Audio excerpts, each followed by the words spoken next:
বিচারক মণ্ডলী, শিক্ষকবৃন্দ এবং আমার প্রিয় বন্ধুরা, আমি সুপ্রিয়া, ধানবাদ বিকাশ বিদ্যালয়ের ক্লাস 6 এর ছাত্রী। আপনাদের সামনে উপস্থিত হয়েছি একটা বিষয় নিয়ে, যেটা আমাদের সকলের জীবনকে গভীরভাবে প্রভাবিত করে। সেটি হলো আমাদের প্রতি বিশ্বাস এবং আত্মবিশ্বাস। আজকের আমার বক্তৃতার বিষয় হলো, আমি যদি নিজেকে শক্তিশালী মনে করি তবে আমি শক্তিশালী হব। এই বক্তৃতার প্রেরণা দায়ী এবং গর্বিত ধারণা।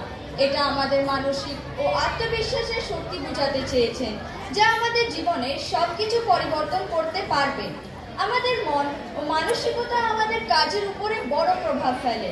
যদি আমরা নিজেকে শক্তিশালী, অসামর্থ্য এবং সাফল্যপ্রাপ্ত মানুষ হিসাবে ভাবি, তাহলে আমাদের মধ্যে সেই শক্তি ও সাহস আছে, যা আমাদের জীবনের সব প্রতিকূলতাকে জয় করতে সাহায্য করে।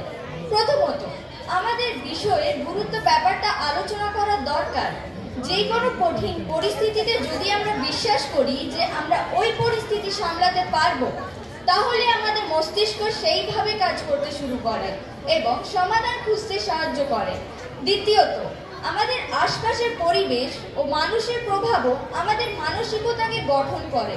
উদাহরণ হিসাবে নেলসন ম্যান্ডেলা, মহাত্মা গান্ধী এবং স্বামী বিবেকানন্দের মতো বিখ্যাত ব্যক্তিরা নিজেদের শক্তি ও বিশ্বাস করে জীবনের কঠিন সংগ্রামে জয় পেয়েছেন। তারা নিজেকে শক্তি মনে করেছিল এবং সেই শক্তি দিয়ে অসাধারণ সফল অর্জন করেছিল। আত্মবিশ্বাস আমাদেরকে নতুন চ্যালেঞ্জ গ্রহণ করতে সাহায্য করে। যদি আমরা কোনো কিছু ঘটবে বলে মনে করি, তবে সে ঘটনা ঘটার সম্ভাবনা অনেক বেড়ে যায়। আমার প্রশ্ন হলো, তবে আমরা কিভাবে নিজেকে শক্তিশালী মনে করতে পারি? আমার মতে, নিজেদের উপর এবং নিজের ক্ষমতায় বিশ্বাস রাখুন আর নিজেকে সবসময় উৎসাহিত করুন।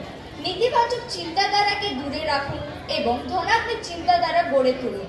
নতুন জিনিস শিখতে থাকুন এবং নিজেকে উন্নত করার চেষ্টা করুন।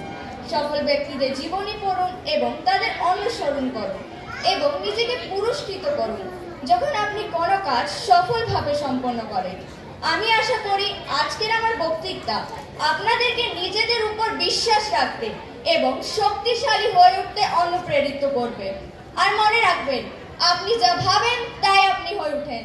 তাই নিজেকে শক্তিশালী মনে করুন এবং সফল জীবন গড়ে তুলুন। ধন্যবাদ।